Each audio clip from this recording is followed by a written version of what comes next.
In 1990, 1 year before the collapse of the Soviet Union, Yevgeny Prigozhin was released from prison, having completed the entirety of his sentence after having it reduced. 9 years older than when he was last free, Prigozhin wasted no time assimilating back into society. This time, however, a productive citizen willing to make a legal income. According to Yevgeny Prigozhin, he was the first vendor in Leningrad to sell hot dogs when he opened his stand in the open-air market of Apraskin Dvor, Leningrad. Regardless of whether the claims are true or not, his success is undisputable.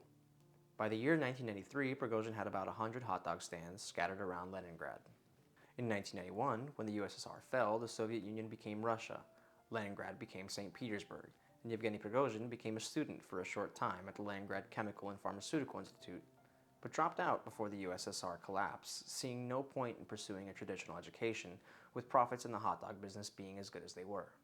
Prigozhin then began his life as a businessman, seeking to capitalize on the overwhelming amount of opportunities that arose from the collapse of the Soviet Union.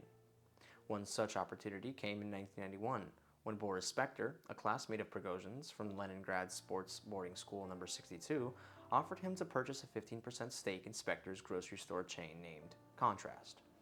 Prigozhin accepted, and the two went into business together for the first time. Another opportunity in the newly named city of St. Petersburg was the casino business. Yevgeny Prigozhin, Boris Spector, and Igor Gorobenko would open St. Petersburg's first casinos in 1991. Yevgeny Prigozhin would then be appointed the CEO of Spectrum CJSC, the company formed to control and operate the new casinos. This is often regarded as the first time Vladimir Putin and Yevgeny Prigozhin could have crossed paths. During the time that Prigozhin was CEO of Spectrum CJSC, Vladimir Putin was a chairman on the supervisory board for casinos and gambling. The casinos proved successful, as casinos often do, and all of Prigozhin's businesses were profitable for him until about 1995, when profits from the Contrast grocery chain began to fall below acceptable levels. In response to this, Prigozhin sought a new avenue of income, and along with Kirill Ziminov, he founded his first restaurant, Old Customs House.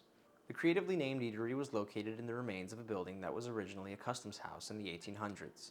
Old Customs House is still in operation today in St. Petersburg in the same location as when it was opened. Today, the restaurant boasts a 4.5-star average review across restaurant review platforms. In 1995, Yevgeny Prigozhin, continuing with his theme of culinary businesses, formed Concord Catering. In its humble beginnings, it was simply a catering company, but it is vitally important to mention in Prigozhin's life story. One important detail is that there are a number of former employees who claim to have worked for Concord Catering, who allege Yevgeny Prigozhin was physically violent as a means of punishment towards them. More on Concord Catering in a moment, as it will play a larger role later in the story. From here, Yevgeny Prigozhin would go on to open his most important restaurant, New Island. Opened in 1997 and drawing its inspiration from restaurants along the Seine, a river in France, New Island is a restaurant on a boat that sails the Neva River in St. Petersburg. The boat was purchased as a rusting hull and remodeled for 400,000 rubles. Today, New Island still floats and serves the elites of St. Petersburg to the tune of a 5-star average review across restaurant review platforms. Just keep that in mind when the Internet Research Agency is mentioned later. New Island was the place where Yevgeny Prigozhin and Vladimir Putin finally rubbed elbows officially. From 2001 to 2003, Prigozhin hosted Vladimir Putin with French President Jacques Chirac, Vladimir Putin with US President George W. Bush, and held Vladimir Putin's birthday gala. In 2008, Yevgeny Prigozhin's Concord Catering was contracted to cater President Dmitry Medvedev's Inauguration Day celebrations at the Kremlin. All the positive press surrounding New Island, along with Yevgeny Prigozhin's proclivity to serve his most prestigious guests at his restaurants personally, had catapulted his status into Russia's upper crust. Frequently the host to Russia's bourgeoisie, and by all accounts a charismatic character himself, Prigozhin was now entering the 2010s as a wealthy, well-connected, and widely known businessman, in control of a rapidly growing horde of wealth and influence. Yevgeny Prigozhin was swimming in success. He had taken off at a sprinting pace towards affluence when he left prison in 1990, and had achieved nothing less by the start of the 2010s. As such, it was time for him to ascend to a higher plane of existence in Russian society, collaboration with the state, and subservience to Vladimir Putin. In early 2010, Yevgeny Prigozhin secured a 40 million ruble loan tendered by Vneshgonombank. An important detail to recognize, as the Russian state-run bank had only given out loans of this size to projects related to the upcoming 2014 Sochi Olympics. The Sochi Olympics were notoriously corrupt, and famously, Vladimir Putin was the man most interested in corrupting them. It is clear then to see how this loan was secured. As for the why, the loan was used to open the Concord culinary line plant. This would unofficially be Putin and Yevgeny Prigozhin's first joint venture. On September 20th, 2010, a PR stunt was hosted at the newly opened Concord culinary line plant. Vladimir Putin was in attendance, and Russian media was allowed to come and photograph. The whole ordeal was a marketing campaign for Concord Culinary, having just been awarded a government contract of several hundred million rubles to produce food for Saint Petersburg school children. This was not well received by parents of school children in St. Petersburg, however, and there was staunch pushback to the new proposed lunch items in the form of widespread grievances and protest. The new menu items were all advertised by Concord Culinary as having abnormally long shelf lives, and as such, parents correctly protested their children being fed such highly processed foods that were undoubtedly filled with copious amounts of preservatives. In September of 2011, investigative journalists working for a show named Vesti on the Russian television network Rossiya visited the Concord culinary line plant and found it empty, aside from a skeleton crew of security guards and a building manager who immediately came out to make the journalists leave and turn off their cameras. This was, however, a minor annoyance for Putin and Prigozhin, as the same foods were more easily introduced to the school system in Moscow, where Yevgeny Prigozhin was awarded a 10 billion ruble contract to feed the children trash. This new venture into processed foods mass-produced at a low cost was no coincidence. Until 2010, the Russian military, disorganized and witless as they are, did not supply food to its units. It was the responsibility of each individual unit to supply food to its soldiers. And as you can imagine, this was a disastrous methodology. Defense Minister Anatoly Sadyavok ended this practice by creating policy that assigned catering companies around Russia with government contracts to feed Russia's military. One of the numerous catering companies that was awarded these plentiful contracts was Yevgeny Prigozhin's Concord Culinary. His initial contracts totaled were nearly 50 billion rubles, which was a small portion of the project's entire budget at its inception. But in 2012, Vladimir Pavlov, head of the Voentorg at the time, the agency overseeing the allocation of government contracts to feed Russia's military, awarded Yevgeny Prigozhin with 90% of all government contract monies used to feed Russia's soldiers going forward. Once again, this was no coincidence, and it coincides with other parallel, nefarious actions taking place behind closed doors at the time. These government contracts have overwhelming historical significance. There is no way to verify this information, but it is widely believed that funds from these government contracts that Yevgeny Prigozhin had been assigned was truly intended to hide the creation of the Internet Research Agency, or IRA. Today, globally, the Internet Research Agency is what the citizens of the Internet refer to as the Russian troll farm, Russian bots, or Russian trolls. These Russian trolls still operate today, embedded in all versions of Russian social media, mainstream media, and worldwide, via internet sites and apps like Facebook, Reddit, Twitter. There is no mystery, really, regarding where and how the Internet Research Agency started. Hackers from Anonymous International revealed through ethical hacking that in 2013, Concord, one of Yevgeny Prigozhin's companies, was responsible for the payments of all salaries for all 71 employees at the Internet Research Agency. Their early work was simple: praise the Russian government, discredit Alexei Navalny and sow doubt about his intentions wherever he posted online, and harass any opponents of Vladimir Putin and Yevgeny Prigozhin. By 2014, things had progressed dramatically. More leaked documents from Anonymous International indicate that the Internet Research Agency employed 600 individuals by then, and their employees now included bloggers, television presenters, and policymakers. The full list includes any and all types of public-facing employees in Russia. The IRA was also employing Russians in offices around Leningrad to post propaganda online under assumed aliases. Russia's propaganda factory was in full effect. Another document leaked during the IRA's early days is a correspondence between middle and upper management. The correspondence is regarding a thief in the company who embezzled several million rubles, and the identity of whom the managers are trying to uncover. At one point in the correspondence, one of the managers threatens to involve Yevgeny Viktorovich, which is significant for two reasons. First, and most obviously, it is evidence corroborating the fact that Yevgeny is the mastermind here, at least in the eyes of his employees. And secondly, it is very telling of the kind of man Prigozhin is known to be. The threat of informing Prigozhin was used as a euphemism for an act of violence. Merely the mention of his involvement was intended to mean physical punishment. Yevgeny Prigozhin was, however, preoccupied at the time, and was not squandering his attention on the day-to-day minutiae at his cornucopia of enterprises. His focus, yet again, was set on a new venture. Yevgeny Prigozhin was focused on starting a paramilitary, Wagner Group, that was going to be disguised as a private military company.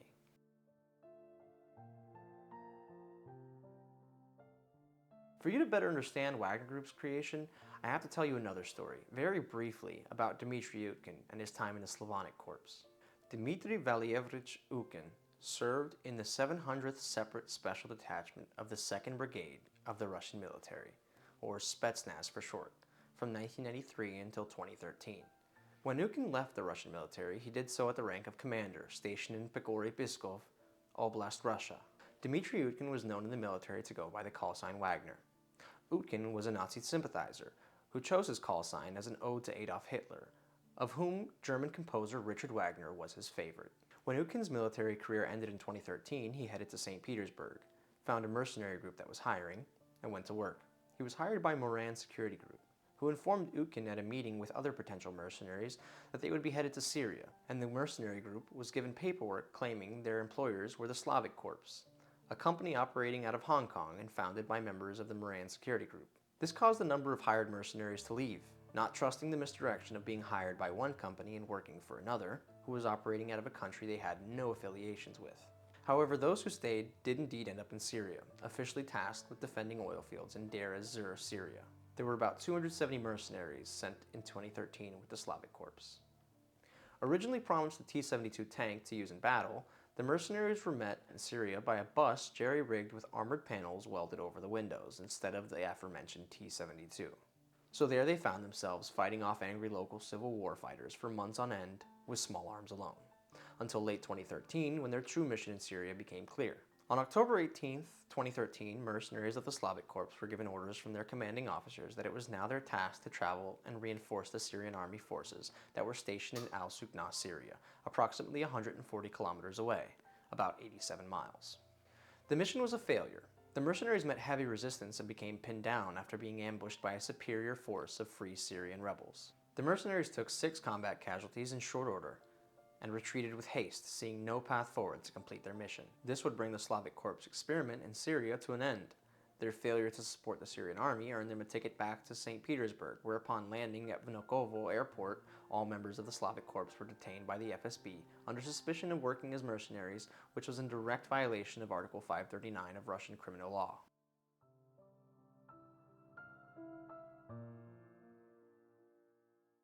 So while we do not know exactly how Wagner Group was started, and likely never will, as 2 of its 3 members are dead and one of them is Vladimir Putin, we do know the circumstances surrounding its inception. Dmitry Utkin is in jail, having just returned from Syria after working as a mercenary, and Yevgeny Prigozhin is working to achieve Vladimir Putin's wishes and commands in the form of deceptively nefarious businesses. Somehow Prigozhin and Utkin meet, and it's entirely possible that it was the doing of Vladimir Putin. It is my conjecture that Dmitry Utkin may have shown some level of leadership prowess in Syria when he and his mercenary outfit were ambushed and outgunned, and it may have drawn the admiration of Vladimir Putin. Pure conjecture, but not implausible. At some point in 2014, Wagner Group was formed, bearing the same name as Dmitry Utkin's call sign. The group was funded by Yevgeny Prigozhin by using funds given to him by Vladimir Putin through government contracts. From its inception, Wagner Group was a paramilitary branch of the Russian military, seeing as it was funded and founded by Vladimir Putin via Yevgeny Prigozhin. Later, in 2014, when Russia annexed Crimea from Ukraine, they used Wagner Group to do it. In 2015, after Wagner Group successfully gave Putin Crimea, Putin gave Prigozhin a new military contract, worth several million rubles. Then again another in 2016. Thinly veiled payments for his success in Ukraine. In 2016, Prigozhin kept his wins coming by successfully interfering with the United States presidential election, as indicated by the Robert Mueller investigation released by the FBI. These actions would go unpunished by the Trump administration of the United States of America until 2018, when sanctions were imposed on Yevgeny Prigozhin by freezing any assets he had in U.S. jurisdiction. Something of a hollow gesture to a man who does his business in rubles. The wheels of justice do turn slowly, but turn they do. On February 16, 2018, the United States Department of Justice announced that a grand jury in the District of Columbia had returned an indictment presented by the Special Counsel's Office. The indictment named 13 Russian nationals, one of which was Yevgeny Prigozhin, and it named 3 companies: Concord Management and Consulting LLC, Concord Catering, and the Internet Research Agency, all 3 of which Yevgeny Prigozhin owned. This was seriously damaging to Prigozhin's global image and exposed him to the world as a Russian state actor enshrouded in espionage. This indictment also made it possible for Prigozhin to be immediately detained anywhere in U.S. jurisdiction. A businessman no more in international eyes, Prigozhin was now akin to Semyon Mogilevich, just another Russian criminal oligarch. However, while the indictment was disparaging, it was nothing to worry about for Prigozhin, who continued on doing business as usual and only contested the indictment by denying the validity of the charges categorically. In 2019, Yevgeny Prigozhin would have a brush with irony when a Soviet-Ukrainian-designed AN-72 transport aircraft crashed in the Democratic Republic of the Congo, killing all occupants, some of whom were Russian. It was initially thought that Prigozhin was amongst the passengers who perished that day. However, the rumors were proven false 3 days later when Prigozhin was seen again in public. Behind the scenes of Prigozhin's public life in 2019 until 2020, Prigozhin was contesting an Interpol Red Notice. A Red Notice from Interpol makes the recipient immediately subject to arrest by Interpol if ever found in their jurisdiction. The Red Notice was, however, rejected by Interpol, as indicated by a leaked internal document, Interpol reference CCF/113/R698A.11. In this leaked document, the explanation for why the Red Notice was rejected is stated as a lack of sufficient evidence of wrongdoing on Yevgeny Prigozhin's part. And if you read through the entire document, you will find the real reason it was rejected. Prigozhin's lawyers argued that all evidence of guilt aimed at their client originated from three-letter organizations in the United States of America: the NSA, FBI, and CIA. The lawyers argued that this was an Interpol Red Notice. One country's findings should not be able to enact international investigations. They won on that argument. It's impossible to say if Interpol's failure as an organization here in any way facilitated the murdering and nation destabilizing Prigozhin went on to do from here. But one thing's certain: Interpol did nothing to stop it when they had the chance to try. Later in 2019, Evropolis, another of Yevgeny Prigozhin's companies, opened an office in Syria and changed their company's focus on their website to mining and oil and gas production. This was a cover for Wagner Group's forward scouting of Syria before their eventual entrance into the country. Throughout 2020, Wagner Group found footholds in dictatorships and war-torn countries around the globe. In Africa, they operated in Libya, the Central African Republic, Sudan, Mozambique, Mali, and in the Middle East, in Syria. The results of their time in these countries has had only negative outcomes for the local populations. Even in 2019, when Valery Zakharov, a Wagner Group employee listed as the National Security Advisor to the Central African Republic, and Yevgeny Prigozhin brokered a peace amongst the Central African Republic militias that were at civil war, they only did so to cease fighting near their diamond and gold mines in areas that had fallen into rebel control and become inaccessible to them. Wagner Group also struggled to achieve much of anything in many of these countries. In one instance in Syria, Wagner Group forces who clashed with U.S. forces in the region at the time suffered nearly total losses when the United States military responded to them with missile bombardments on their positions. In Mozambique, Wagner forces were forced to flee the country entirely after countless ambushes from Islam resistance fighters. Currently, the peace brokered in the Central African Republic is falling apart day by day, as fighting in the country has been on a steady rise. Wagner Group was falling apart. The same mistake the Slavic Corps had made, but on a much larger scale. 2021 was a busy year for Yevgeny Prigozhin and his propaganda farm, the Internet Research Agency. The IRA began mass disseminating pro-Wagner rhetoric across the internet in preparation for the disparagement they would receive for their human rights violations and war crimes in the years to come. Another branch of the propaganda agency at the same time was tasked with praising the work of any and all actions the Kremlin was making. The IRA was actively denouncing Navalny's anti-corruption activism and had falsely accused the United Nations of funding terrorism in the Central African Republic. Vladimir Putin and Yevgeny Prigozhin were in preparation for their next joint venture. Thank you for watching part 2 of this series. Click here to continue in part 3.